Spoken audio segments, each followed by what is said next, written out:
Oke, selamat sore rekan-rekan sekalian. Senang sekali bertemu dengan rekan-rekan sekalian dan para peminat saham ya. Oke. Nah, hari ini hari Jumat tanggal 9 Mei 2025 ya jam setengah 4 sore. Jadi kursanya hampir tutup ya. Nah, saya akan share ya beberapa pandangan dan analisis apakah akan membeli saham BCA ya hari ini atau menunggu ya. Nah, kebetulan saya mendapat inspirasi atau dari ChatGPT ya. Oke, langsung aja kita ulas ya. Oke. Nah, saya bertanya pada ChatGPT, apakah ChatGPT akan membeli saham BBCA saat ini atau menunggu? Ya, jika menunggu, kapan waktu yang tepat untuk membelinya sebelum harganya naik secara signifikan? Nah, si ChatGPT dia jawab bahwa dia tidak punya kemampuan untuk membeli saham, namun dia dapat memberikan analisis terkini. Ya, oke ya, kita akan baca sama-sama analisisnya. Nah, jadi pada saat ChatGPT ini berbicara, ya, jadi 1 menit yang lalu dia mengatakan harganya di kisaran 9.025 per lembar. Ya, kenaikan sekitar 1,1% dalam 24 jam terakhir, ya. Dan dia mengatakan secara analisis teknikal, ya. Oke, karena saya bukan orang teknikal, maka saya tidak membahas hal ini, ya. Oke. Dan eh, target harga analisis menurut ChatGPT, dia memperkirakan maksimal bisa 12.600 dan minimalnya bisa 8.000. Nah, ini tergantung dari keyakinan kita, apakah akan menuju ke 12.600 atau apa turun ke 8.000. Ini dari trading view, ya. Nah, sedangkan dari kinerja keuangan ini tidak menunjukkan masalah yang signifikan, ya. Jadi laba bersihnya masih oke, pertumbuhannya masih oke, kinerjanya masih oke, dan saya rasa juga orang-orangnya juga masih oke, ya gitu. Ya. Nah, kemudian ada beberapa pertimbangan yang ChatGPT ini berikan, ya. Jadi bisa kita menunggu, sebagian orang menunggu dengan alasan apa, sebagian orang membeli sekarang dengan alasan apa, ya, gitu ya. Nah, dia katakan kalau menunggu itu karena valuasinya, ya. Jadi meskipun harganya relatif murah dibandingkan tahun lalu, yang sekarang 9 ribuan, ya, tapi dianggap PBV-nya BBCA itu masih premium, ya, dibandingkan dengan bank lain. Jadi bagaimana kalau kita tunggu saja, ya. Kemudian juga aksi jual oleh investor atau institusi besar, ya. Oke, dapat menambah tekanan pada harga saham, ya. Oke ya. Jadi kemungkinan ada aksi jual dari asing, ya. Kemudian yang juga harus diperhatikan kondisi makroekonomi, ketidakpastian ekonomi global dan domestik dapat mempengaruhi kinerja saham BBCA. Tapi ada juga yang mengatakan kita beli aja sekarang karena kinerjanya bagus, keuangannya solid, pertumbuhan labanya apa oke, ya kan? Tuh. Kemudian juga dividennya juga oke 250 per saham. Berarti itu sekitar berapa ya? 25 per 90 ya. Jadi sekitar ya pokoknya masih sekitar antara 2,5 sampai 3% lah per tahun ya. Seperti itu masih oke lah. Nah, jadi mereka yang mengatakan akan berminat untuk beli sekarang ya eh, apa yakin bahwasannya ke depannya dalam beberapa bulan ke depan harganya bisa naik bahkan bisa sampai 12.000 itu ya katanya seperti tadi ya gitu. Nah, jadi makanya eh, dia mengatakan keputusan beli atau jual atau beli atau tidak itu tergantung pada profil risiko atau kemungkinan kalau boleh saya katakan ada uang kita, ya uang kita. Jadi kalau satu lotnya itu 900.000 ya, maka tergantung uang kita, ya. Jadi kalau uang kita memang banyak, misalnya 900 juta atau ya mungkin tidak masalah kalau cicil dikit-dikit dan tidak ada pilihan investasi yang lain. Tapi kalau uang kita misalnya 90 juta, itu mungkin kita harus lebih berhati-hati ya, karena kita perlukan untuk rasional juga, ya gitu ya. Nah, ini yang saya maksud adalah uang dinginnya ya. Jadi seluruh investasi saham ini saya rasa 99% harus menggunakan uang dingin ya, seperti itu ya. Meskipun Prof apa resiko saham perbank Big Four Bank di Indonesia termasuk kecil, tapi kita lihat juga makroekonomi sekarang yang masih belum solid ya, masih pada masa resesi ya. Jadi kita harus hati-hati. Tapi kalau duit kita banyak, misalnya duit dingin kita banyak ya, yang saya katakan tadi sampai 900 juta duit dinginnya dan tidak ada pilihan investasi lain yang menarik ya, bingung mau taruh di mana, mungkin sekarang bisa ditaruh di sini dulu ya, karena harganya tidak terlalu tinggi juga tidak terlalu rendah ya, harganya standar ya untuk saat ini ya, bulan Mei tahun 2025 ya. Nah, termasuk jika Anda lebih konservatif dan ingin menunggu ya, maka mempertimbangkan menunggu sebelum hingga adanya sinyal teknikal yang lebih positif ya. Nah, kemudian saya tanya lagi dengan hal yang hampir sama ya. Jadi membeli saat ini karena harganya akan naik signifikan dalam 3 bulan ke depan atau menunggu ya. Jika menunggu, maka kapan waktunya tepat? Ya kan? Saya tanya ulang lagi ya. Nah, ini juga tergantung orientasi return yang kita harapkan kapan ya. Nah, kalau kita orientasinya jangka menengah sama panjang, ya mungkin di atas 1 tahun ya. Nah, dan uang kita dinginnya banyak, ya, maka tidak perlu khawatir ya tentang volatilitas jangka pendek atau di bawah 6 bulan itu nggak usah khawatir, ya, gitu ya. Apalagi kalau waktu kita apa terbatas ya, kita nggak bisa ngecek ini tiap bulan atau tiap minggu ya. Maka ya oke lah kita investasi sedikit ya seperti itu ya. Nah, tapi kemudian juga ada yang menunggu ya, kayak menunggu berarti melihat situasi dan kondisi makroekonomi ya.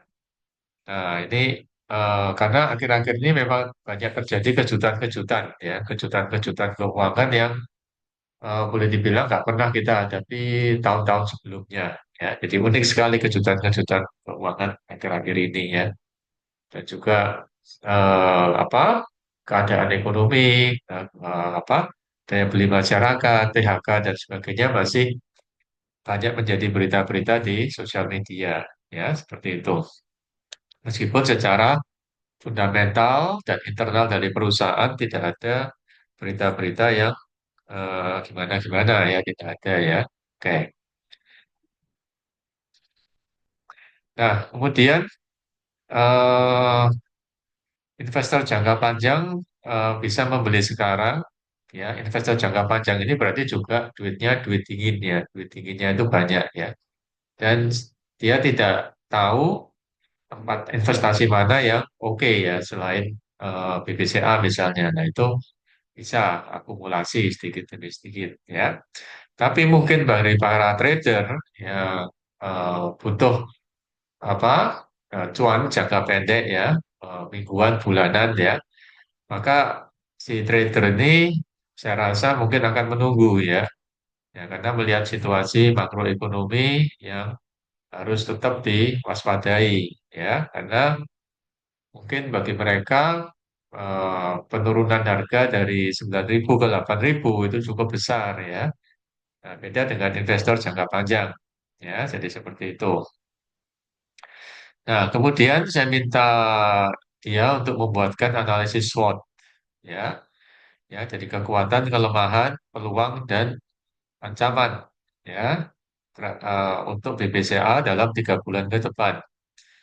Nah, dikatakan dalam slotnya dan ini memang saya setuju ya, reputasi dan brandnya itu kuat. Ya, ya sangat kuat ya. Jadi untuk BBCA, bank swasta terbesar, kepercayaan publik yang tinggi, kredibilitasnya tinggi, dan bisa mempertahankan hingga pada Mei 2025.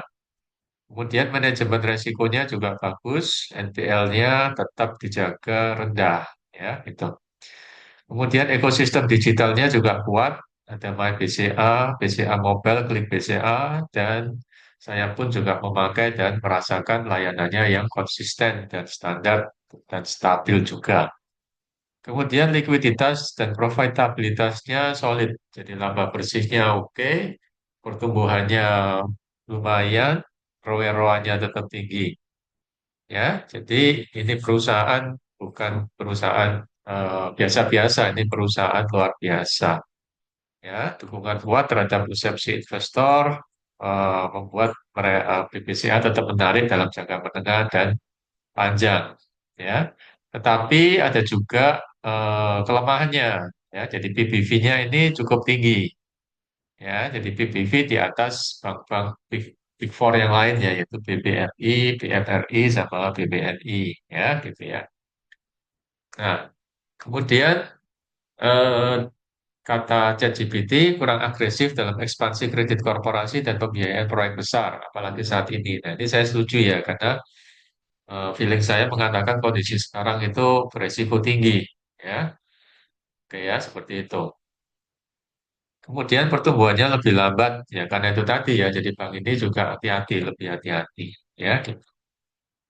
Oke, tapi ada opportunity-nya bagi BBCA, stabilitas suku bunga, jika suku bunga tetap stabil atau menurun, ya, kemudian pemanfaatan big data, AI, ekspansi layanan wealth management, ya, dan sebagainya, ya.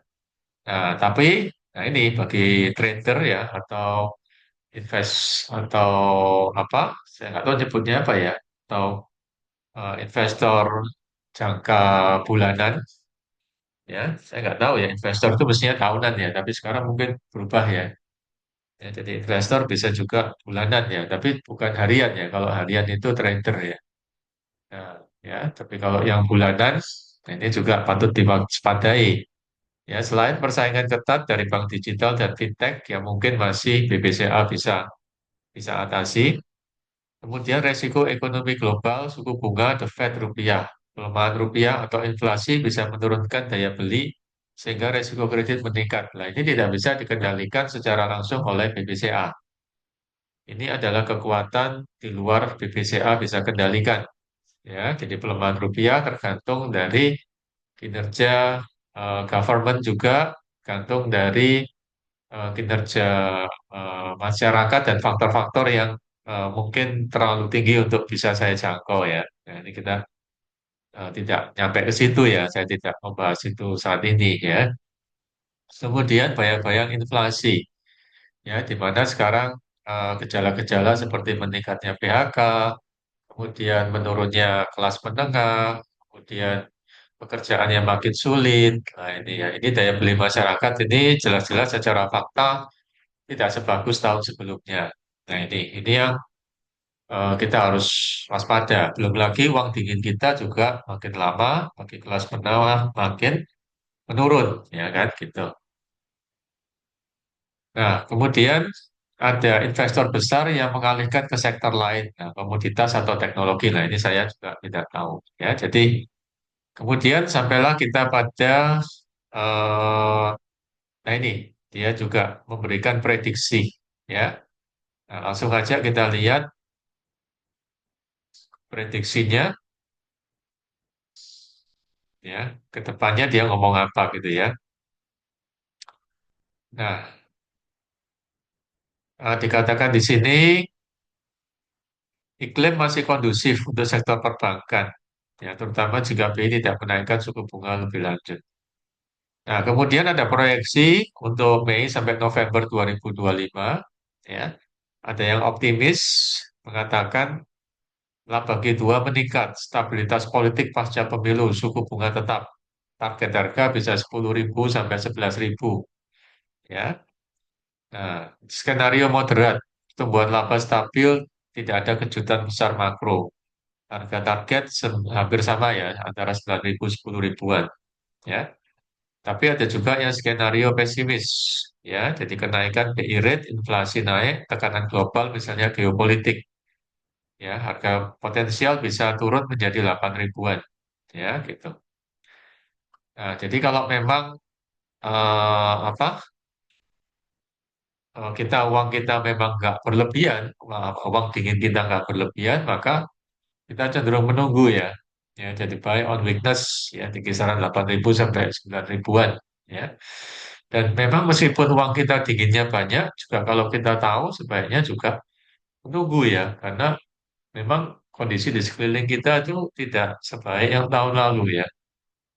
Ya, jadi tapi kalau kondisi keuangan masyarakat itu baik, perekonomian stabil, nggak ada goncangan, nggak ada kejutan, ya, global juga adem ayem baik, ya, nggak ada perang, nggak ada eh, apa turbulensi ya, mungkin kita masih oke ya. Tapi kalau gini banyak turbulensi begini, kita juga simpan uang untuk hal-hal yang betul-betul urgent dulu ya saat ini ya. Jadi pendapat saya secara pribadi, ya meskipun perusahaannya ini premium, ya perusahaannya premium, ekstra premium, ya, tetapi mengingat jumlah uang dingin kita, ya, dan kondisi lingkungan di sekitar kita, termasuk keuangan yang tidak terlalu pasti dan tidak terlalu tentram, ya, maka saya memilih yang skenario yang eh, pesimis, ya, saya skenario yang pesimis, ya, itu tadi kembali ke uang dingin yang kita punya.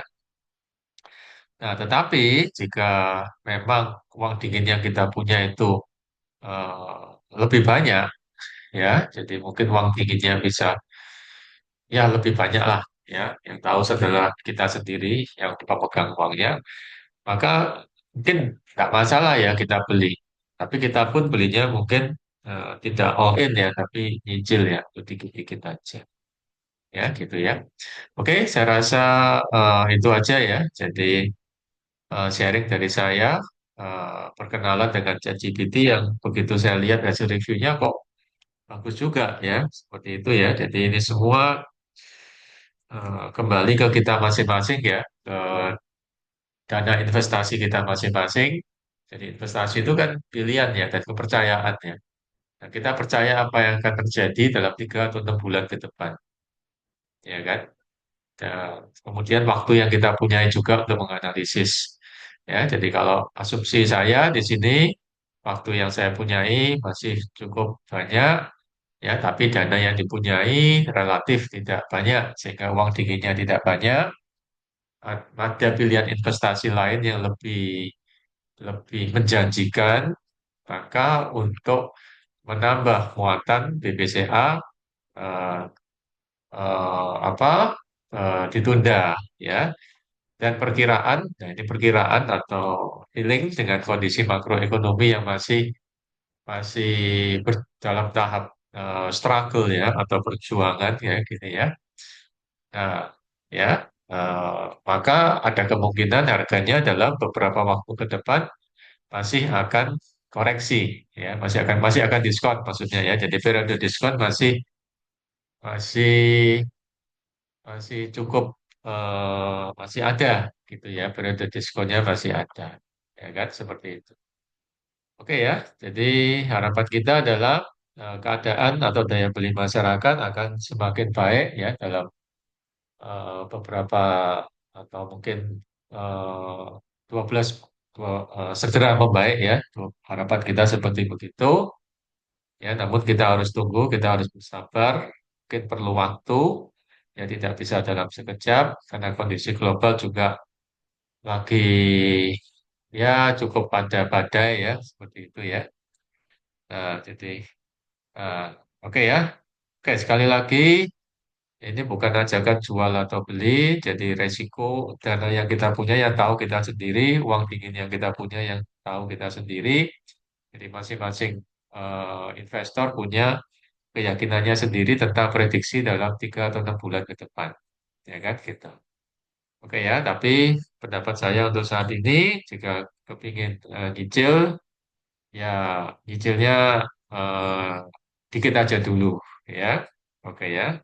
Nah, namun juga ada berita positifnya di sini kalau saya nggak salah BBCA juga siap untuk buyback ya apabila harganya mungkin turunnya agak jauh ya turun ke bawahnya agak jauh ya dia siap untuk buyback itu menunjukkan bahwasanya kita nggak perlu khawatir ya kalaupun harganya turun tidak sampai terlalu bawah karena manajemen atau ownernya akan membeli kembali saham-saham milik mereka ya tanpa melalui RUPS ya kalau nggak salah ya. Oke, saya rasa cukup sekian sharing dari saya. Ya, ingat sekali lagi, ya beli atau jual kembali ke kalian masing-masing, ya kan? Oke, semoga bermanfaat, sehat selalu. Terima kasih dan puji syukur pada Tuhan Yang Maha Esa ya atas kesempatan yang diberikan. Oke, sip.